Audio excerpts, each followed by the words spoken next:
আসসালামু আলাইকুম। কেমন আছেন সবাই? আশা করছি আল্লাহর অশেষ রহমতে বেশ ভালো আছেন, সুস্থ আছেন। আমরা আলহামদুলিল্লাহ খুব ভালো আছি। প্রতিদিনের মতো নতুন একটা ভিডিও নিয়ে হাজির হয়েছি। তবে আজকের ভিডিওটা রান্নাঘর থেকে শুরু করে নিই। আজকে এই যে ঘরের কাজ করছি, সকাল 8টা থেকে ঘরের কাজ শুরু করে দিয়েছি। ভেবেছি যে ঘরের কাজ শেষ করে ঘরটা সুন্দর করে গুছিয়ে তারপর রান্নাঘরে যাব। বাসায় যদি বাচ্চা থাকে তাহলে কিন্তু চাদর কখনো ঠিক থাকে না। এই তো বিছানাটা গুছিয়ে নিয়েছি। এর আগে কিন্তু টেবিল আনারটা আমি আয়রন করে নিয়েছি। এখন আনারটা চেঞ্জ করে দিব, সেই সাথে টেবিলটা খুব ভালোভাবে ক্লিন করে নিব। অন্যদিন হয় কি, আগে রান্নাঘরে গিয়ে নাস্তা তৈরি করি, তারপর বাসাটা গুছিয়ে নিই। এদিকে আমার বাবা সোনা, তিনি ড্রয়িং করছিল টেবিলে বসে, তো তাকে আমি সরতে বললাম। এখন টেবিলটা ক্লিন করে নিচ্ছি। গ্লাস ক্লিনার দিয়ে আমি গ্লাসটা সুন্দর করে পরিষ্কার করে নিয়েছি। এখন রান্নাটা বিছিয়ে দিয়েছি। এই তো একটা ট্রে দিয়েছি, তো আগে ট্রেটা চেঞ্জ করে দিয়েছি, সেই সাথে ফুলটা কিন্তু চেঞ্জ করে দিয়েছি। আর এখানে একটা ফলের শোপিস রেখেছি, তো খুব বেশি সুন্দর লাগছিল। টেবিলটা গুছিয়ে নেওয়ার পর আমার মনে হচ্ছিল যে আজই মনে হয় আমি এই রান্নাটা বিছিয়েছি এবং এভাবে গুছিয়ে নিয়েছি। তো অসম্ভব রকমের ভালো লাগা কাজ করছিল।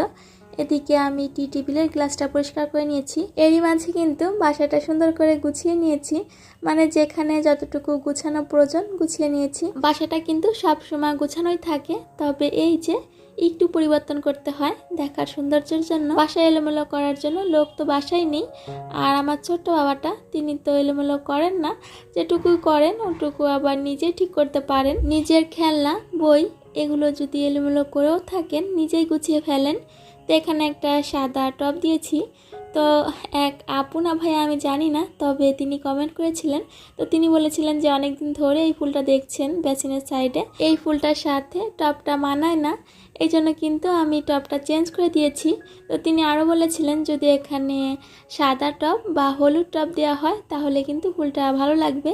তো এই জন্য আমি এই ফুলটার সাথে, যেহেতু বাসায় সাদা ফুলের টব ছিল, আমি সাদা টবটাই দিয়েছি। তো এখন দেখতে কীরকম লাগছে আমার প্রিয় আপুরা বা যিনি বলেছিলেন, তিনি যদি আজ ভিডিওটা দেখে থাকেন তাহলে আমাকে কমেন্ট করে জানাতে পারেন। আর আপনি আপু না ভাইয়া সেটাও বলতে পারেন। রান্নাঘরে আসার আগে আমি কিন্তু পুরো বাসাটা সুন্দর করে গুছিয়ে তারপর রান্নাঘরে এসেছি। এখন কিন্তু আমার সারাদিনে রান্না করা ছাড়া আর কোনো কাজ নেই। এই যে বলছি সারাদিন রান্না করা ছাড়া আর কোনো কাজ নেই, তবুও দেখা যাবে কি যে খুঁটিয়ে খাটিয়ে বের করে ফেলবো কোথায় কোন কাজটা আছে জমা, সেই কাজটা করতে হবে। এদিকে সকালের নাস্তা তৈরি করছি। তো এখানে ডালগুলো গতকাল রাতে ভিজিয়ে রেখেছিলাম। বুটের ডাল যদি আগে থেকে ভিজিয়ে রেখে রান্না করা হয় তাহলে কিন্তু খুব ভালো হয়, ডালটা খুব তাড়াতাড়ি সিদ্ধ হয়ে যায়। যদিও আমি প্রেসার কুকারে সিদ্ধ করে ফেলবো। মশলা ভালো করে কষিয়ে এরপর ডালগুলো দিয়ে ডালগুলো কষানোর জন্য এক চুলায় বসিয়ে দিয়েছি। অন্য চুলায় রুটি তৈরি করব, এই জন্য আটাটা সিদ্ধ করে নিচ্ছি। তো আজ রুটি আর ডাল সকালের নাস্তায় থাকবে। এখানে ডালগুলো খুব ভালোভাবে কষানো হয়ে গিয়েছে। এখন প্রেসার কুকারে আমি 3টা সিটি দিয়ে নিব। তো এখানে সামান্য পরিমাণে পানি দিয়ে আমি 3টা সিটি দিয়ে নিব। অন্যদিকে কিন্তু আটাটা সিদ্ধ করা হয়ে গিয়েছে। তো একটু ঠান্ডা হয়ে যাওয়ার পর আটাগুলো খুব ভালোভাবে আমি মথে নিচ্ছি। এদিকে আটাগুলো মথে নিচ্ছি আর অন্যদিকে কিন্তু ডালটা সিদ্ধ হয়ে গিয়েছে, 3টা সিটি উঠে গিয়েছে। আমি চুলার জালটা বন্ধ করে দিয়েছি। এখন এই তো রুটিগুলো তৈরি করে নিব। যে পরিমাণে আটা সিদ্ধ করেছিলাম এখান থেকে 4টা রুটি হবে। তো মা ছেলের জন্য আলহামদুলিল্লাহ খুব ভালোভাবে হয়ে যাবে। তো এখন রুটি তৈরি করছি। তো অনেক দিন পর রুটি তৈরি করছিলাম। প্রথম রুটিটা তৈরি করার সময় মনে হচ্ছিল যে আজই মনে হয় আমি প্রথম রুটি তৈরি করছি বা রুটি বেলছি।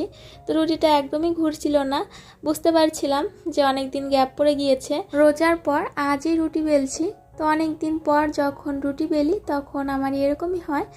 তবে দেখা গিয়েছে কি যে 2টা রুটি বেলার পর তারপর ঠিক হয়ে গিয়েছে। তো আজকে একটু মোটা করে রুটি বেলছি। আলিফের বাবার জন্য যখন রুটি তৈরি করি তখন একদম পাতলা করে রুটি তৈরি করতে হয়। এখানে এক এক করে সবগুলো রুটি তৈরি করে নিয়েছি, এখন ছেঁকে নিব। আমার প্রিয় আপুরা এখনও যদি আমার সাথে থেকে থাকেন এবং একটা লাইক দিয়ে না থাকেন, যদি ভালো লাগে তাহলে ছোট্ট একটা লাইক দিয়ে আমার সম্পূর্ণ ভিডিওটি দেখতে পারেন। যেসব প্রিয় আপুরা অলরেডি এই কাজটি করে ফেলেছেন তাদেরকে জানাই অসংখ্য ধন্যবাদ। এদিকে এক এক করে সবগুলো রুটি ছেঁকে নিচ্ছি। তাই তো রুটিগুলো কিন্তু খুব সুন্দর ফুলকো হচ্ছিল। আমার প্রিয় আপুরা যারা খুব ভালোবেসে আমার ভিডিওটি দেখছেন, কিন্তু আমার চ্যানেলটি সাবস্ক্রাইব করেননি। যদি ভালো লাগে তাহলে আমার চ্যানেলটি সাবস্ক্রাইব করে আমার পাশে থেকে যেতে পারেন। এদিকে রুটি ছাকছি, অন্যদিকে কিন্তু প্রেসার কুকার থেকে ডালটা বাটিতে ঢেলে নিয়েছি। প্রেসার কুকারটা যখন একদম ঠান্ডা হয়ে গিয়েছিল তখনই আমি ঢাকনাটা খুলে ডালটা ঢেলে নিয়েছি। দেখা যায় কি যে প্রেসার কুকারের যে বাতাসটা থাকে সেটা যদি বের করে দেওয়া হয় তারপর ঢাকনা খোলা হয় তাহলে কিন্তু কুকারের ভিতরের খাবারগুলো কিন্তু খুব ভালোভাবে সিদ্ধ হয় না। এদিকেই তো রুটিগুলো ছাকা হয়ে গিয়েছে, সেই সাথে ডাইনিং টেবিলে খাবারগুলো পরিবেশন করে দিয়েছি। এখন মা ছেলে দুজনে সকালের নাস্তাটা করে নিব। ঘর গুছিয়ে সকালের নাস্তা বানিয়ে এখন দেখছি যে ঘড়ির কাঁটায় বলছে সময় সকাল 11টা বাজে। তো এখন সকালের নাস্তা করছি। যখন যেমন পরিস্থিতি সেভাবে মানিয়ে নিতে হয়, আর আমরা মেয়েরা মানিয়ে নিতে পারিও।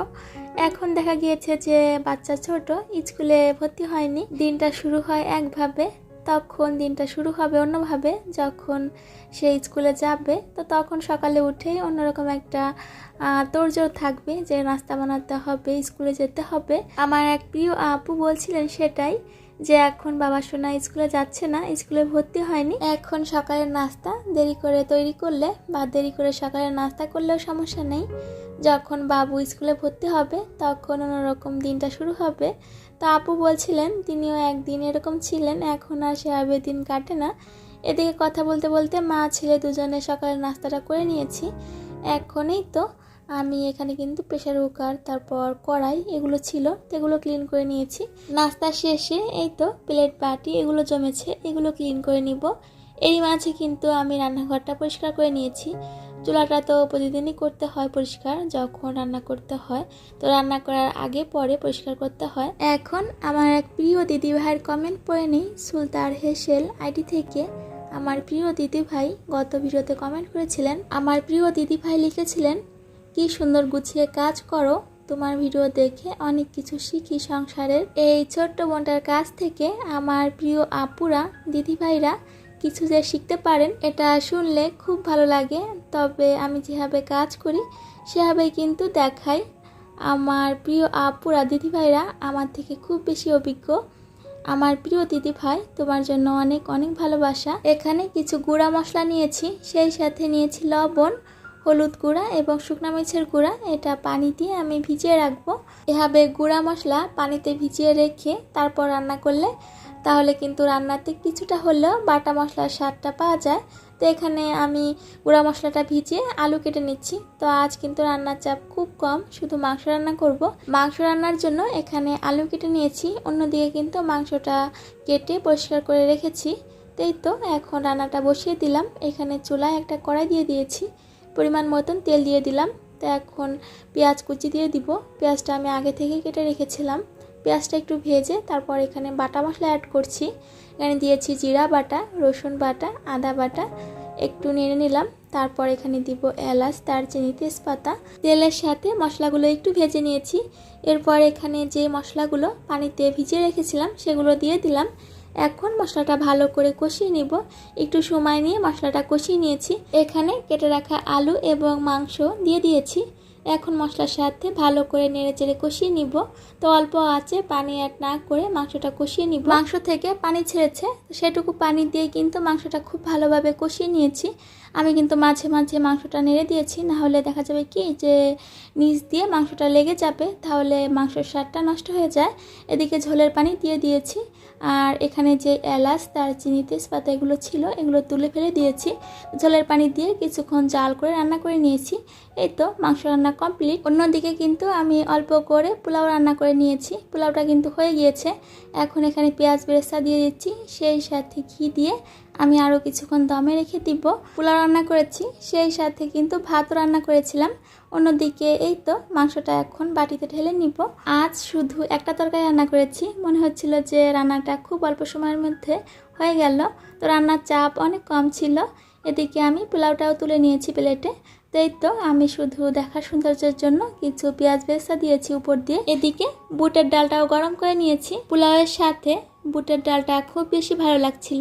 এই তো আজকে দুপুরের আয়োজন ডাল, সেই সাথে মাংস এবং পোলাও। এই দুপুরের টাইমটায় খুব বেশি বাতাস থাকে, তো অনেক বেশি বাতাস ছিল। বিদ্যুৎ থাকে না বাসায়, তবে প্রকৃতি থেকে পাওয়া বাতাস মহান আল্লাহ পাকের অশেষ রহমত। সেই বাতাসটা কিন্তু থাকে বাসায়। আমার বাবা শোনা আছে কিন্তু পাশে, মা যেখানেই থাকবে আমার বাবাটাও সেখানেই থাকবে। সে এখন দুপুরের খাবারটা খাবে। সন্ধ্যার দিকে আবার রান্নাঘরে চলে এসেছি। অনেক দিন ধরে ভাবছি আমার এই ছোট্ট কিউট কড়াইটা পরিষ্কার করব, সেই সাথে কড়াইটা সিজনিং করব। কড়াইটা যখন নতুন ছিল তখন কড়াইটাকে পরিষ্কার করে ব্যবহার করেছিলাম কয়েকদিন। তারপর থেকে কড়াইটা এভাবেই পড়ে আছে আর মরিচা পড়ে গিয়েছে। তো কড়াইটাতে যখন রান্না করতাম কিছু তখন নিচ দিয়ে লেগে যেত। রান্না করার সময় কড়াইটাতে যেন লেগে না যায় সেই সমাধানটা এখন করে নিব। এই তো আমি কিন্তু কড়াইটাকে তারের মাজনি দিয়ে খুব ভালোভাবে পরিষ্কার করে নিয়েছি। মানে যে মরিচিকা পড়েছিল সেগুলো কিন্তু ঘষে তুলে ফেলেছি। তারের মাজনি এবং ভিম লিকুইড ব্যবহার করে একটু সময় নিয়ে আমি কড়াইটাকে ভালো করে মেজে নিয়েছি। এদিকে কিছু কাঁচকলা কেটে নিয়েছি, এগুলো এখন একদম কড়াই ভরে পানি দিয়ে সিদ্ধ করে নিব। এখানে কলার পরিবর্তে অন্য কোনো খাবার উপযোগী যে কোনো পাতা ব্যবহার করা যেতে পারে।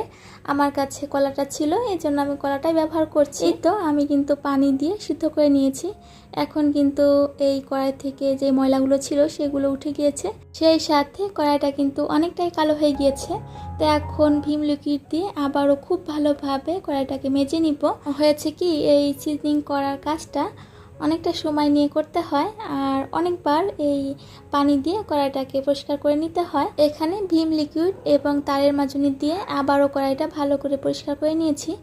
এখন কিন্তু কড়াইটা আগের থেকে একটু পরিবর্তন হয়েছে, দেখতে এরকম হয়েছে। এখন কালো করার পালা। তো এখন সিজনিং করে নিব। আমি কিন্তু কড়াইটা ভালো করে মুছে নিয়েছি, মুছে আবারও চুলায় বসিয়ে দিয়েছি। এখন চুলার জালটা জ্বালিয়ে দিব, হাই হিটে চুলার জালটা থাকবে। কড়াই থেকে পানিটা শুকিয়ে গেলে আমি এখানে সামান্য পরিমাণে তেল দিয়ে দিয়েছি। এখন একটা বিরাস দিয়ে আমি তেলটা কড়ার গায়ে ভালো করে চারদিকে ছড়িয়ে দিব। এই কাজটা কিন্তু একটু সাবধানে করতে হবে, যেহেতু কড়াইটা গরম থাকবে, সেই সাথে চুলা হাই হিটে থাকবে। তো আমি কিন্তু অনেকটা সময় নিয়ে এই যে তেলটা বিরাস করে নিয়েছি। এখন কিন্তু কড়াইতে একটু তেল নেই, এখন কড়াই থেকে ধোঁয়া বের হচ্ছে। কড়াই থেকে যখন অনেক ধোঁয়া উঠেছে তখন কিন্তু আমি চুলার জালটা বন্ধ করে দিয়েছি। কড়াইটা এরপর ঠান্ডা করে নিব। পানিতে দিয়ে আমি লোহার কড়াইটা ঠান্ডা করে নিচ্ছি এবং তারের মাজনি দিয়ে একটু মেজে নিচ্ছি। তাছাড়া দেখা যায় কি যে লোহার কড়াইটা আমি এমনিতেই চুলার উপর রেখে দিয়ে ঠান্ডা করে নিয়ে তারপর পরবর্তীতে আবার তেল ব্রাশ করে কাজটা করতে পারতাম, তবে আমার অতটা ধৈর্য এবং সময় নেই। এজন্য আমি পানি দিয়ে ঠান্ডা করে নিয়েছি। আবার পরবর্তীতে চুলার জালটা হাই হিটে রেখে কড়াই থেকে ধোঁয়া উঠিয়ে নিব। তো এভাবে করে 3 বার আমি সিজনিংয়ের কাজটা করে নিব, তাহলে কিন্তু আমার সিজনিং করা কমপ্লিট। দ্বিতীয়বার কড়াই থেকে ধোঁয়া ওঠার পর আমি কিন্তু কড়াইটা এই যে আবার পানি দিয়ে ধুয়ে নিয়েছি এবং কাপড় দিয়ে কড়াইটা ভালো করে মুছে নিয়েছি। এখন তৃতীয়বারের মতন আমি কড়াইটাকে তেলটা ব্রাশ করে এবং কড়াই থেকে ধোঁয়া ওঠার পর সেটাও পরিষ্কার করে নিব। সিজনিং করার ফলে লোহার কড়াই কিন্তু ননস্টিক কড়াই হয়ে গিয়েছে। তো মরিচিকা পড়া লোহার কড়াই আমি সিজনিং করে ননস্টিক কড়াই করে নিয়েছি। সিজনিং করার ফলে লোহার কড়াইয়ে কিন্তু আর লেগে যাবে না। তাছাড়া লোহার কড়াইয়ে রান্না করতে কিন্তু খুব ভালো লাগে। এটা যেহেতু ছোট কড়াই, এটা দিয়ে কিন্তু আমি শুকনা মরিচ ভাজি করতে পারবো, তাছাড়া ডাউলে ফোড়ন দিতে পারবো। তো এই কাজগুলো খুব ভালো হবে এই কড়াইতে। লোহার কড়াই কিন্তু কালো দেখতেই সুন্দর। এখন দেখতে পাচ্ছেন লোহার কড়াইটা কত সুন্দর লাগছে দেখতে, একদম কালো হয়ে গিয়েছে। কড়াইয়ের ভিতর দিকটা কত সুন্দর হয়েছে দেখতে, কিন্তু খুব সুন্দর লাগছিল। তো নিজে করেছি বলে বলছি না। এদিকে বিরাসটার অবস্থা এরকম করেছি, তো কালো হয়ে গিয়েছে, দেখতে ভালো লাগছিল না। বিরাসটা কিন্তু খুব ভালো ছিল। দেখা গিয়েছে কি এই ধরনের অনেক বিরাস দেখা যায় যে আগুনের তাপে গলে যায়। তো এই ব্রাশটা কিন্তু সেরকম কোনো সমস্যা হয়নি। এখন ব্রাশটা কীভাবে পরিষ্কার করব আমার প্রিয় আপুরা যদি জেনে থাকেন তাহলে আমাকে কমেন্ট করে জানাতে পারেন। এদিকে লোহার কড়াই সিজনিং করতে গিয়ে আমার পুরো বাসাটা গরম হয়ে গিয়েছে, সেই সাথে আমিও এই জন্য এখানে স্যালাইন গুলিয়ে নিয়েছি, সেই সাথে শরবত গুলিয়ে নিব। তো চাইলেও ঠান্ডা পানি দিয়ে কাজটা করতে পারছি না। দেখা যাবে কি যে এরকম অবস্থায় যদি ঠান্ডা পানি পান করি তাহলে কিন্তু গলার সমস্যা হবে এবং বাবুও আছে, তো বাবুরও সমস্যা হতে পারে। এই জন্য ঠান্ডা পানি ছাড়াই শরবতটা করেছি এবং স্যালাইনটা করেছি। আমার বাবাটার অনেক পছন্দের শরবত, তার মধ্যে এটা জুস। আপনাদের সবার সুস্বাস্থ্য কামনা করে আজ এখানেই বিদায় নিচ্ছি। সবাই ভালো থাকবেন, সুস্থ থাকবেন। আল্লাহ হাফেজ। আসসালামু আলাইকুম।